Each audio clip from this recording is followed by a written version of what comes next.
As the Trump administration cuts funding and seeks to reshape cultural institutions, what's different in this era seems to be that the efforts to restrict access are part of a possible larger effort. artists and arts organizations look to respond and survive. This person is a person, and I don't know who they are, but I know that I am sympathetic for them and I can relate to them in some way.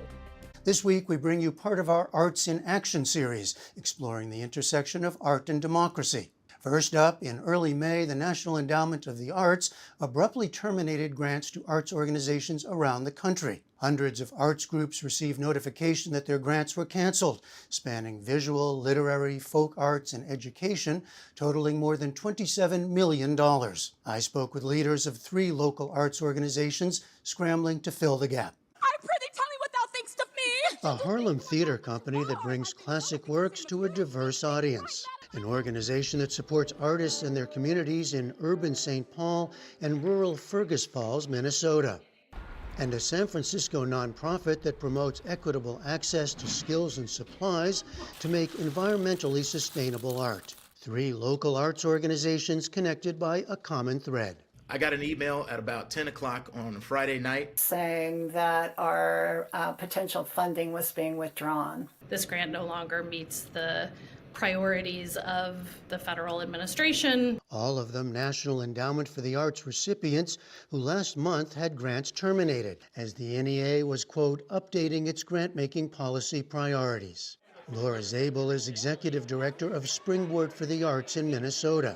Founded in 1991, Springboard helps working artists make a living by organizing events like pop-up markets to sell their work and facilitating delivery of arts programs that address local issues.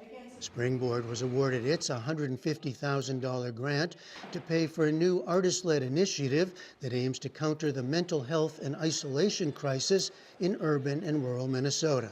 It felt very unsettling and really felt like a gut punch. It feels very urgent right now, and that project was a specific response to the former Surgeon General's announcement of the epidemic of loneliness and all the research around how people are feeling so disconnected. Shortly after taking office, President Trump signed an executive action establishing a task force to plan for the 250th anniversary of American independence. A week later, the NEA aligned its grant-making guidelines with an eye toward those celebrations. So it was a surprise when the NEA's letter, sent 3 months later, also identified 11 new funding priorities. It was a little bit odd, honestly. The 250th birthday celebration of the United States, which is lovely, but, AI support mixed in with things like supporting Black and Hispanic institutions and Asian communities. It was really an interesting mix of priorities. Terry Kohansky is Executive Director of SCRAP, short for Scrounger's Center for Reusable Art Parts. Based in San Francisco, SCRAP provides equitable access to environmentally sustainable art making to over 33,000 community members a year. The organization operates a 5,000 square foot center that sells inexpensive recycled art supplies otherwise destined for landfill, as well as educational programs and workshops. SCRAP's NEA letter terminated a $25,000 grant to expand sustainable fashion design, one of its after-school programs for teenagers. Sustainable fashion design has many goals. One is to teach children about the fact that the textile industry is the number 2 polluter in the world, really. But mostly it's to support under-resourced students and primarily give them job skills and training. Ty Jones is producing artistic director at the Classical Theater of Harlem. His NEA letter informed him the company he leads lost a $60,000 grant that for the last 12 years had helped fund production of the annual outdoor Uptown Shakespeare in the Park series. Getting the $60,000 pulled from us a month before rehearsals would force me to go to different divisions within Classical Theater of Harlem. And then, of course, there's a cascading effect. So then I need to find money to replace that which I pulled from those other divisions. According to the advocacy organization Americans for the Arts, arts and culture programs contribute $1.2 trillion to the U.S. economy annually and support 5.4 million jobs. The NEA's roughly $200 million annual budget makes up a tiny percentage of those numbers. But proponents say federal dollars play an outsized role as a catalyst for investments in local arts, culture, and communities. It's not just the show itself. It's also a loss of employment. You know, I employ about 150 people during the summer. As well as a loss of revenue to adjacent merchants and vendors that we have that line up along the park, including the brick and mortar places. After receiving its termination letter, Scrap decided not to appeal the decision as the NEA's new priorities seemed so far removed from theirs. But after a few days, they decided it was worth it. I didn't want to sit silent. You know, I and my organization and our board were really confident that this program absolutely impacts the people that the administration was saying that they're trying to support, which are people of color in under-resourced neighborhoods. And so I wanted to tell Washington that that's how we felt. Classical Theater of Harlem is taking a different approach. We had 7 days to respond. You know, one company going up against the federal government wasn't a smart strategy. So we decided to just reach out to our community to find a way to cover that $60K. Fortunately, the community stepped up. So I believe that by the time we start rehearsal, the $60K, that gap will be filled. That stopgap fix is much harder for those working in rural communities, says Laura Zabel. The NEA historically has had money that has gone to every congressional district in the country, and that's very unusual, and there are not other funders who care that much about reaching that breadth of geography and making sure that creative people and creative activities exist in every community in America. For Classical Theater of Harlem's leader Ty Jones, at least, America's history of past struggles offers some hope now. We can get through this moment. I don't think that this is a time to panic by any stretch of the imagination. I think what you do is you organize now. And we've been taught that this is exactly the direction that one needs to go in the face of any sort of adversity. And a man who thinks more highly of a mere mortal than of his country. Actually, I think it's a great exercise in democracy. One of the most prominent cultural leaders to lose a position, Carla Hayden, the trailblazing librarian of Congress fired by President Trump this spring. Jeff Bennett talked with Hayden about the administration's ongoing efforts to reshape key institutions and why she intends to continue speaking out on the important role of libraries. Dr. Carla Hayden is a familiar and cherished presence at the sprawling Enoch Pratt Free Library and its 21 branches, a system she led with distinction nearly a decade ago. Her legacy of over 2 decades of service is etched into the building itself, with the wing that bears her name. Hayden has been a force in the library world since 1973, and in 2016 she made history when then President Obama appointed her Librarian of Congress. So help me God.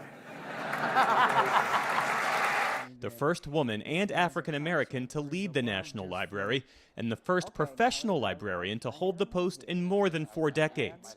President Trump kept her in the role during his first term, but last month she received an email, 2 sentences long, notifying her that she had been dismissed. What was going through your mind as you received it and read it? One of the first things that went through my mind was to think about, was it authentic? Because it was very short, very casual, just said Carla and then 2 lines. And so I was actually confused. Sent by someone you'd never met? Someone I'd never met, and so my first action, I was with my mom actually that evening. I told her, I said, I'm not sure what this is, and then I got on the phone to my colleagues to say, is this real or what, who is this? And and then it went from there. White House Press Secretary Caroline Leavitt. We felt she did not fit the needs of the American people. There were quite concerning things that she had done at the Library of Congress in the pursuit of DEI and putting inappropriate books in the library for children. The Library of Congress does not lend books to children as a public library would. The Library of Congress is the largest library in the world, and it serves Congress. It's the reference arm for Congress, so all of the research that's happening by legislators, Senate, House, all are taken care of by people at the Library of Congress. We call them our special forces. They do the research. And then the Library of Congress serves the people that Congress serves. So everyone in the United States is a patron of the Library of Congress. Why do you think the White House has mischaracterized its mission and its work? There might not really be an understanding of the mission of the Library of Congress. And that, I think, is something that the situation that I was in actually brought that to light. Hayden calls the institution a treasure chest, the world's largest collection, and fill in the blank, of photographs, film, manuscripts, 178 million items. in this era of disinformation, this era of attacks on trusted institutions. What do you see as the essential role of libraries? Libraries are in so many communities, rural, urban, anywhere you find a library, they're trusted sources. They know that librarians might not be the jazziest, but they can trust them because they know that they will get information that has been vetted and that they can trust. Hayden says libraries have historically faced challenges to the books they offer. What's different in this era seems to be that the efforts to restrict access are part of a possible larger effort. What effect do you believe censorship has on our democracy? As Alberto Manguel said, as centuries of dictators, tyrants, slave owners, and other illicit holders of power have known, an illiterate crowd is the easiest to rule. And if you cannot restrict a people from learning to read, you must limit its scope. And that is the danger of making sure that people don't have access. She says she'll keep advocating for her beliefs and feels bolstered by support from elected officials on both sides of the aisle, as well as from people across the country. She shared that her 93-year-old mother has been cataloging the notes and messages she's received. A former president of the American Library Association, Hayden is set to address some of its 50,000 members at their annual meeting. This year's agenda, she says, takes on new urgency. How to help communities support their libraries, how to deal with personal attacks that librarians are having, even death threats in some communities for libraries.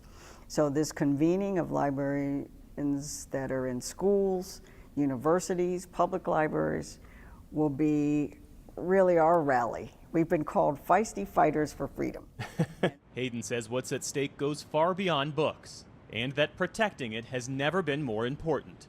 Libraries are one of the pillars and cornerstones of a democracy, and free public libraries are part of a civic infrastructure that we need to have a safe democracy. Political cartoonists have a long and grand tradition in this country, but they aren't immune from changes in the media landscape or political pressures. Two of today's leading practitioners with very different perspectives on the world shared their thoughts and experiences with us. Figure out which lines need, more definition or strength.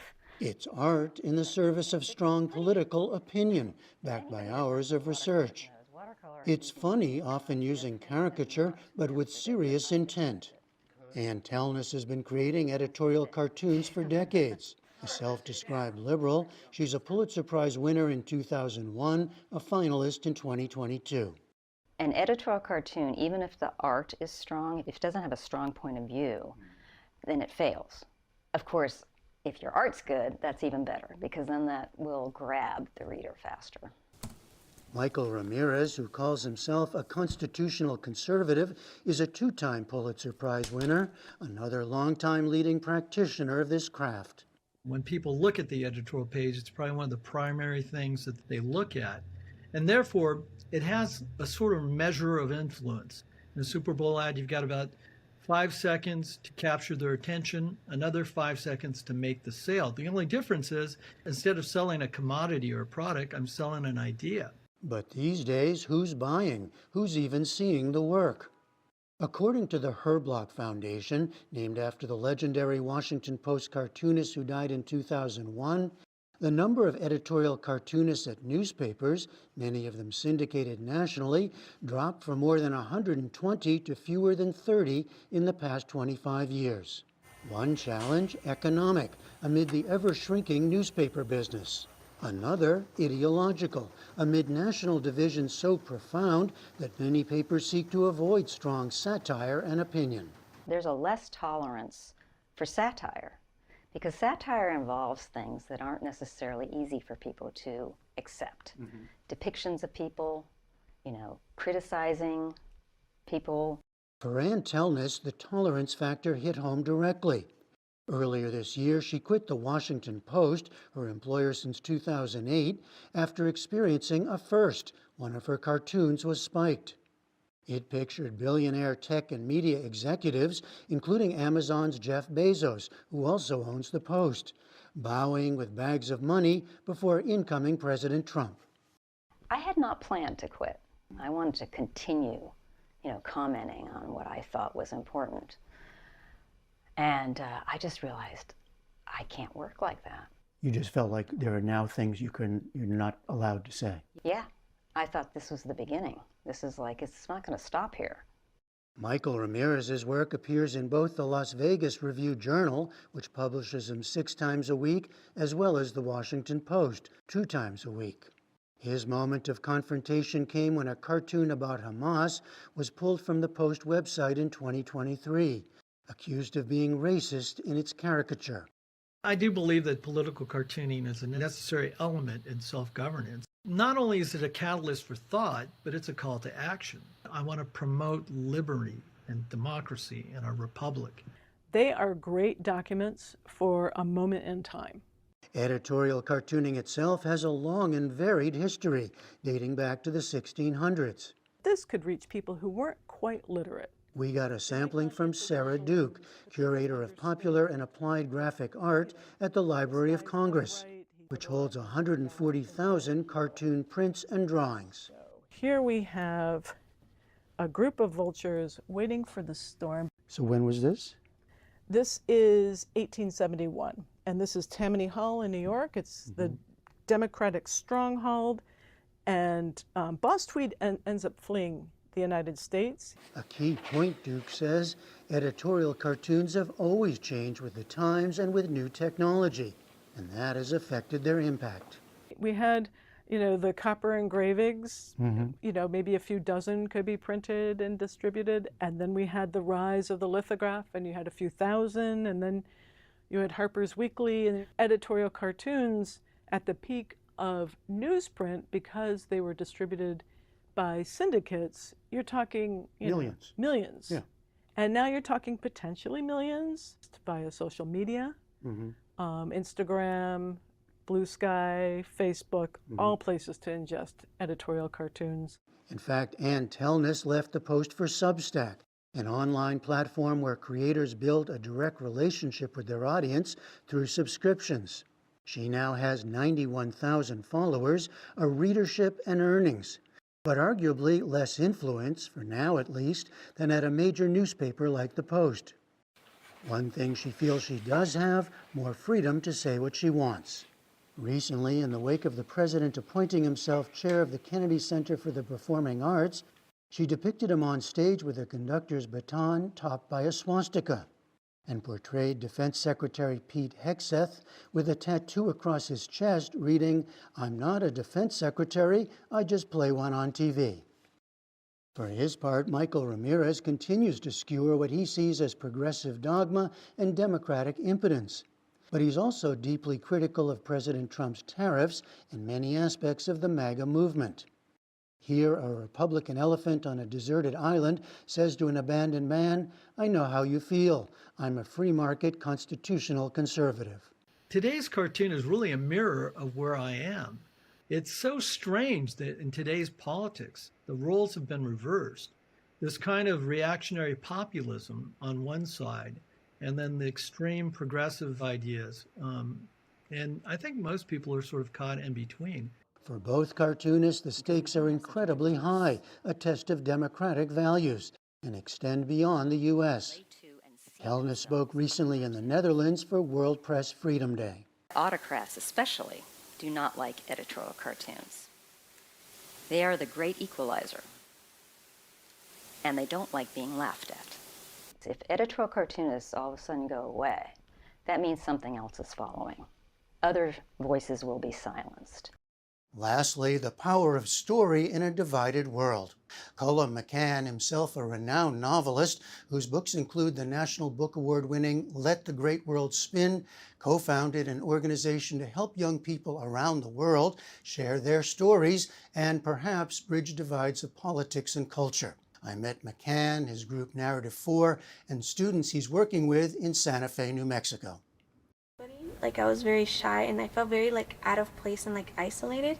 Tell me your story, and I will say it back to you, becoming you. For a moment, seeing the world as you do. I'd never been to a funeral for a kid before, and it was very strange, and it affected everyone very deeply. It's called a story exchange, worked on by students in high schools around Santa Fe, New Mexico, over the course of several months in their individual schools, and then brought together. My name's Jocelyn, and my story is about also having a bad day. It was just hurtful to see that my culture wasn't being respected and that these cultural objects were in display cases, just shops around Santa Fe for anyone to buy.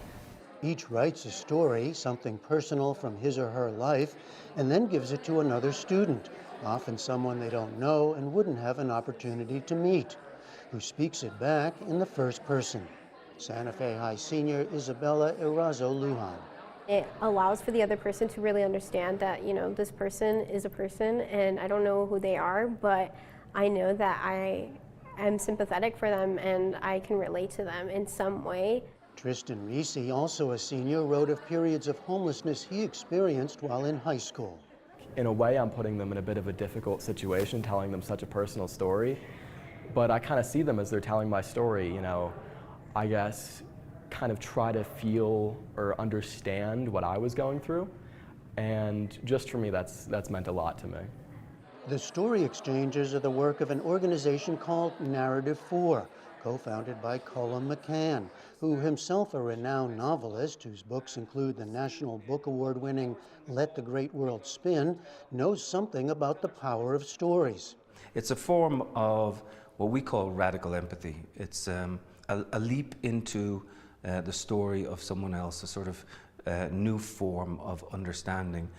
Working with Narrative 4 CEO and co-founder Lisa Consiglio, then with students and teachers, McCann takes the power of story beyond the page and directly into both personal lives and very public social problems. I see stories as that sort of, as the essence of a possible democracy, in the sense that it goes across borders, boundaries, and then we begin to step out of self and we begin to acknowledge other people. What's interesting to me is that these stories are not didactic. They're not necessarily political. They're not trying to win an argument. They're personal stories. And this powerful engagement, when you become me and I become you, just for a short amount of time, changes people's lives. Founded in 2013, Narrative 4 has worked in 35 countries on 4 continents, including such hotspots as Israel and Palestine, South Africa, and Northern Ireland, and in 124 cities in 47 states in the U.S., sometimes aiming to bridge differences of socioeconomic divides, geography, and culture. For example, students from rural Kentucky shared stories with those from the South Bronx. other times tackling a specific issue, such as climate change, as these 50 youth leaders from around the world did in New York at this gathering last year. A 10th anniversary celebration brought together participants from around the world, other leading writers, including Marlon James, empathy for the other may need sympathy to pave the way, and artists including Sting, who've taken part in and supported the work over the years. Reclaim you stay, I'll be watching you. Students also told us of an unexpected benefit. When someone else speaks your story, you learn something about yourself.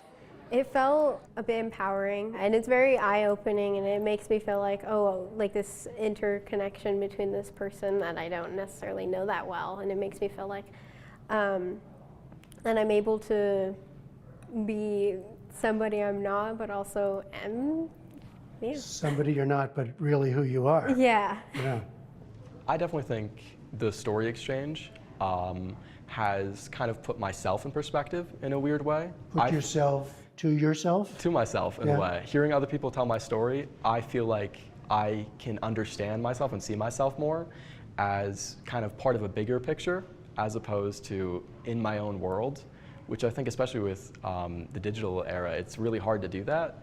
And that last idea, part of what he sees as an epidemic of loneliness in a world of screens, is also hugely important to Colin McCann. These are the most connected times and the most disconnected times. And they are experiencing that. But they get a chance to look somebody else in the eye and become part of their story. Certainly something flourishes in the brain. The brain is a carnival. But also, I really believe that things change in their hearts as well.